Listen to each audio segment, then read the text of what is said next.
অযোধ্যা শহর ছেয়ে রয়েছে অশোক সিংঘালের কাটআউটে। তার নেতৃত্বেই চলছিল রাম জন্মভূমি আন্দোলনের মূল পর্ব। সবচেয়ে বেশি কাটআউটের ভিড় বিশ্ব হিন্দু পরিষদের মূল দপ্তরের সামনে। কর সেবকদের স্মৃতিতে ওই কার্যালয়ের নামই কর সেবক পুরম। মূল প্রবেশপথের নাম অশোক সিংঘাল দ্বার।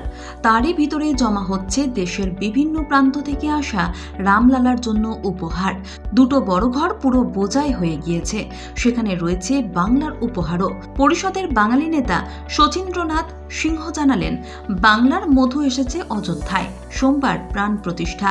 ওই দিন রামলালাকে বিভিন্ন নদী, সাগর, হ্রদের জলে স্নান করানো হবে। ঘি, মধু, ডাবের জল সব চাই। কোন রাজ্য থেকে কি আসবে আগে থেকে পরিষদই ঠিক করে নিয়েছিলেন। বাংলার ভাগে পড়ে মধু। আসলে সুন্দরবনের জঙ্গল থেকে যে মধু পাওয়া যায় তাই দেশের শ্রেষ্ঠ। দায়িত্ব দেওয়া হয়েছিল বিজেপি সাংসদ তথা প্রাক্তন রাজ্য সভাপতি দিলীপ ঘোষকে। শচীন্দ্রনাথ বলেছেন, কোন রাজ্য থেকে কি আসবে সেটা ঠিক করার পর কে সেটা ভালো পারবেন বুঝে দায়িত্ব দেওয়া হয়। রাম জন্মভূমি আন্দোলনেও দিলীপ ঘোষ যুক্ত ছিলেন, তাকেই বাংলার মধুর দায়িত্ব দেওয়া হয়। বিহারের ঘি, কর্ণাটকের চন্দন, কেরলের ডাব সব গিয়েছে অযোধ্যায়। সবই এসেছে বড় পরিমাণে। যেমন সুন্দরবনের মধু রয়েছে 101 কেজি। অযোধ্যা থেকে দিলীপকে ফোন করতেই তিনি বললেন, রামলালার অভিষেক মানে একটা আন্তর্জাতিক ব্যাপার। শ্রেষ্ঠ উপকরণ যেমন চায় তেমনি পরিমাণেও তো বিরাট হতে হবে। সেই হিসেবেই পাঠানো হয়েছে। একটা সময় দিলীপ রাষ্ট্রীয় স্বয়ংসেবক সংঘের প্রচারক হিসেবে দক্ষিণ 24 পরগনার দায়িত্বে ছিলেন। সেই হিসেবে বিজেপির আদি নেতাদের সঙ্গে তার যোগাযোগ এখনো খুব বেশি। দিলীপ বলেন, ওখানকার কার্যকর্তাদের 6 মাস সময় লেগেছে এই মধু সংগ্রহ করতে। তারপরে সব একত্র করে পাঠানো হয়েছে অযোধ্যায়। আমরা এখন অযোধ্যায় যাচ্ছি না বটে, তবে আমাদের নৈবেদ্য পৌঁছে গিয়েছে। তবে রামলালার অভিষেকের আয়োজনের থেকেও অযোধ্যায় এখন বেশি আলোচনা ধূপকাঠি নিয়ে। যে ধূপকাঠি এসেছে স্বয়ং প্রধানমন্ত্রীর রাজ্য গুজরাট থেকে। স্থানীয় বিজেপি কর্মী ধর্মেন্দ্র সিং বলেন, একটা 108 ফুট লম্বা ধূপকাঠি, যেগুলো রাখা থাকবে রাম জন্মভূমি ট্রাস্টের কাছে। 50 কিলোমিটার দূর থেকেও তার গন্ধ পাওয়া যাবে।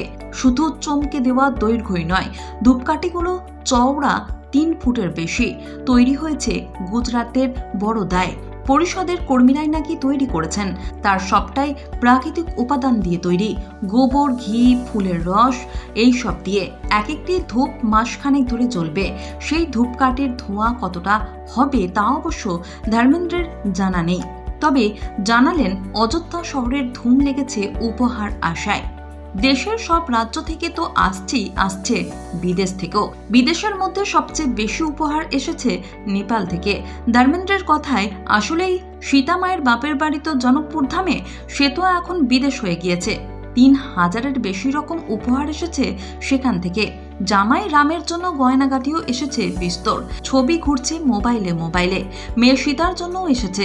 সেসব এখন রয়েছে অযোধ্যার জানকী মহলে। মুখে মুখে ঘুরছে আরো অনেক উপহারের কথা। 2100 কিলো ওজনের ঘণ্টা, 7000 কেজির হালুয়া থেকে 5000 হিরে বসানো হার পাঠিয়েছেন সুরাতের হিরে ব্যবসায়ীরা। রাজস্থান থেকে এসেছে একটি সিংহাসন। সোনায় মোড়া 8 ফুট লম্বা মার্বেল পাথরের সিংহাসনে বসবেন না রামলালা, তবে পর্যটকদের জন্য অন্য আকর্ষণ তৈরি করবে অযোধ্যায়। তালা বানানোর জন্য বিখ্যাত আলিগড়, সেখান থেকে বিশাল একটা তালাও এসেছে। 10 ফুট লম্বা আর 4.5 ফুট চওড়া। সেই তালার ওজন নাকি 400 কেজি। কোথায় লাগানো হবে কেউ জানেন না। আসলে যা যা এসেছে সবটাই বিশালত্ব প্রমাণের লক্ষ্যে। এইসব উপহারের কথা মাথায় রাখলেও বিজেপির প্রচারে অবশ্য প্রধানমন্ত্রী মোদীর 22,000 কোটি। সেটাই তো লোকসভা ভোটে বলতে হবে।